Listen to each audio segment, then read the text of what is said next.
Hi everyone, as promised, here is a video to give you an overview of the different types of determiners and pronouns.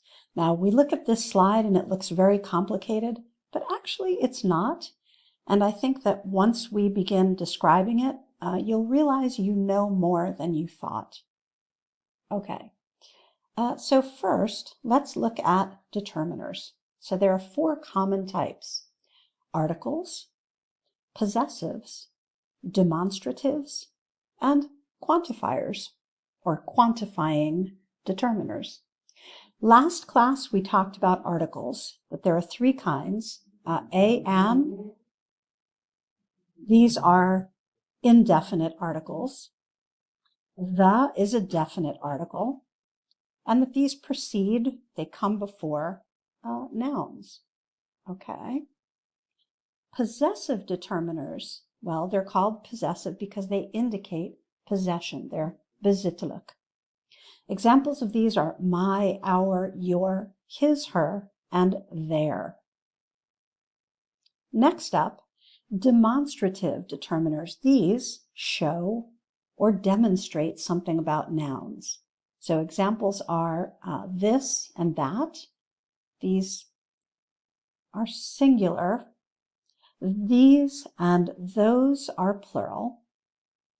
And again, these are demonstrative. Lastly, quantifying determiners tell us about quantity. How much, how many. And some examples, there are lots of them, but some of the more common ones are some, many, all, most, few, much, a lot. Indeed, there are many more. Okay, determiners. Now let's talk about types of pronouns. Well, there are personal pronouns, demonstrative pronouns, possessive pronouns, and quantifying pronouns. Let's take a look. Personal pronouns replace the noun. The nouns, that is the person or the people. So words like I, you, he, she, it, we, you, they, me, him, her, us, them. Personal pronouns. Again, these replace the noun. Demonstrative pronouns are this, that, these, and those. But wait, aren't these determiners? Well, yes, they can be both. But why and how do we know the difference? Well, remember last class, we figured out that if a noun can come after the word, then it's a determiner. If you cannot put a noun after the word, then it's a pronoun. Let's look at this in context in a moment. Possessive pronouns, like possessive determiners, indicate possession. And so these are mine, yours, his, hers, theirs, and ours. And lastly, quantifying pronouns. These talk about the quantity of something, the noun, which can be countable or uncountable. So, for example, a bit, all, any, both, comma, either, enough, many, more, most, some, none, plenty. But wait, aren't these determiners? Well, yeah, they can be both.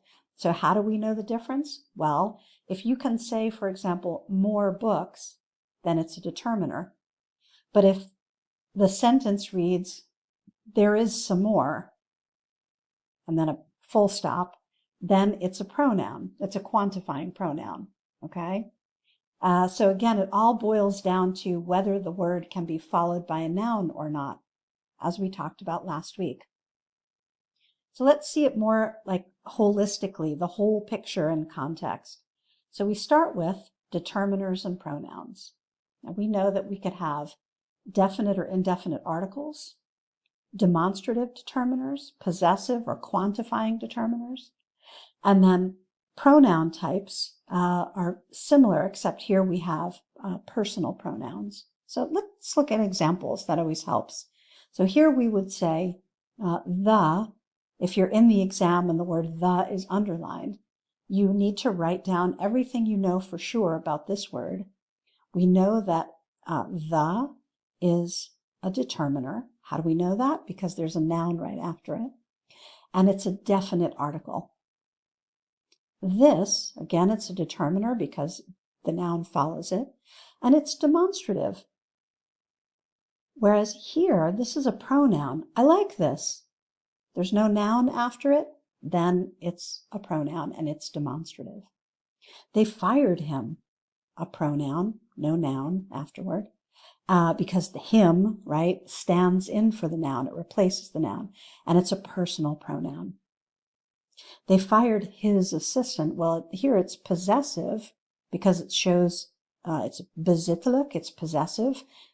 Whose assistant? His assistant. And it's a determiner because there's a noun after it.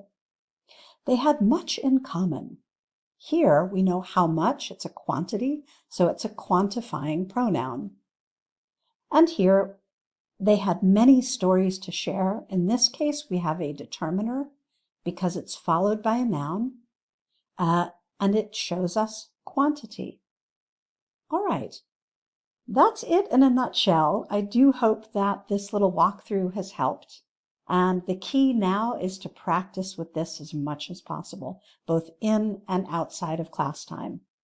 Thanks for watching.